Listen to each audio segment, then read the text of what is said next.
الحمدللہ رب العالمین ان اللہ و ملائکتہ یصلون علی النبی یا ایہا الذین آمنوا صلوا علیہ وسلموا تسلیما اللہم صلی علی سیدنا و مولانا محمد وعلی آل سیدنا و مولانا محمد وبارک وسلم۔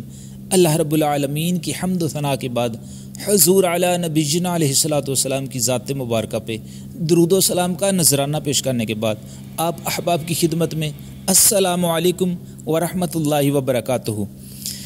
ایک مرتبہ حضرت داؤد علیہ السلام اپنے حجرہ مبارک میں تشریف فرما ہو کر زبور پڑھ رہے تھے کہ ایک سرخ رنگ کا کیڑا مٹی میں سے نکلتے ہوئے دیکھا۔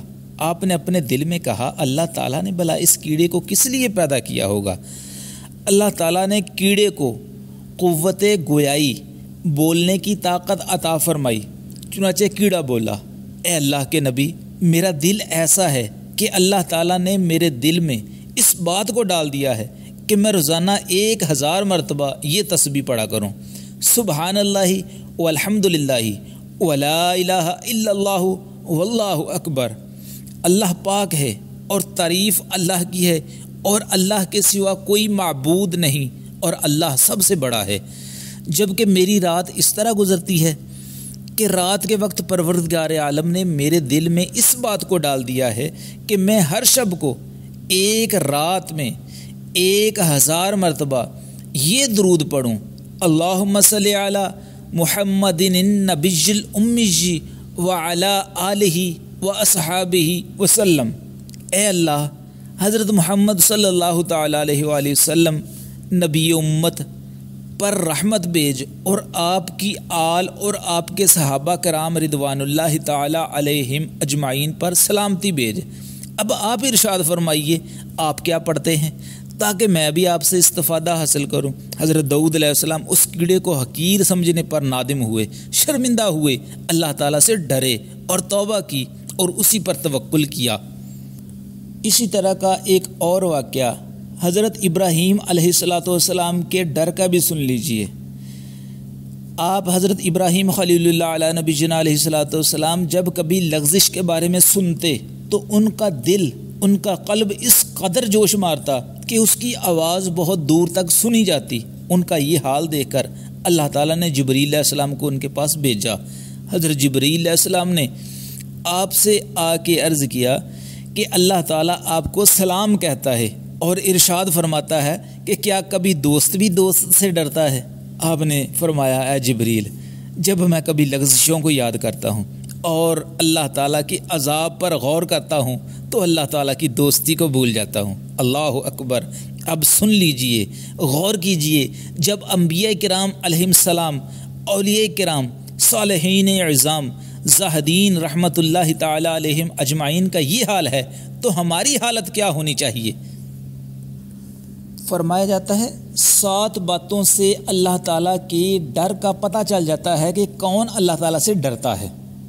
نمبر 1، اس کی زبان جھوٹ بولنے، غیبت، چغلی، تہمت اور فضول بولنے سے محفوظ ہو اور ذکر الہی کرنے، تلاوت قرآن حکیم کرنے اور دینی علوم سیکھنے میں مشغول ہو۔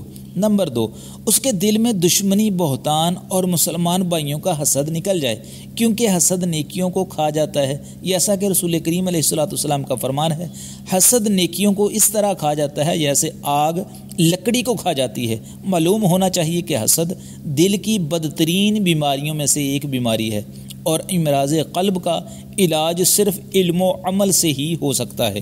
نمبر 3، اس کی نظر حرام خوری اور حرام لباس وغیرہ سے بچی رہے اور دنیا کی طرف لالچ کی نگاہ سے نہ دیکھے، بلکہ صرف عبرت حاصل کرنے کے لیے اس کی طرف دیکھے اور حرام کی طرف تو کبھی نظر بھی نہ کرے، جیسا کہ سرکار دو عالم صلی اللہ تعالی علیہ وسلم کا فرمان ہے، جس نے اپنی آنکھ حرام سے بری، اللہ تعالیٰ قیامت کے دن اس کو آگ سے بھر دے گا۔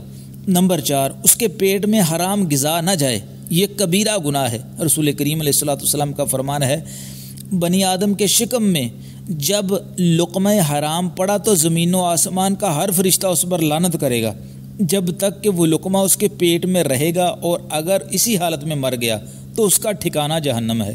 نمبر 5، حرام کی طرف اپنا ہاتھ نہ بڑھائے، بلکہ یہاں تک ممکن ہو سکے اس کا ہاتھ اللہ تعالیٰ کی اطاعت کی طرف بڑھے۔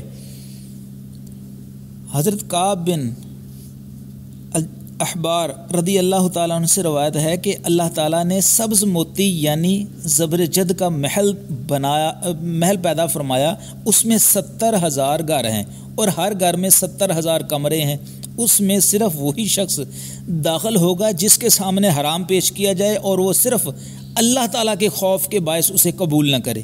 نمبر 6، اس کا قدم اللہ رب العزت کی نافرمانی میں نہ اٹھے بلکہ صرف اس کی اطاعت و رضا میں رہے، عالموں اور نیکوکاروں کی طرف حرکت کرے۔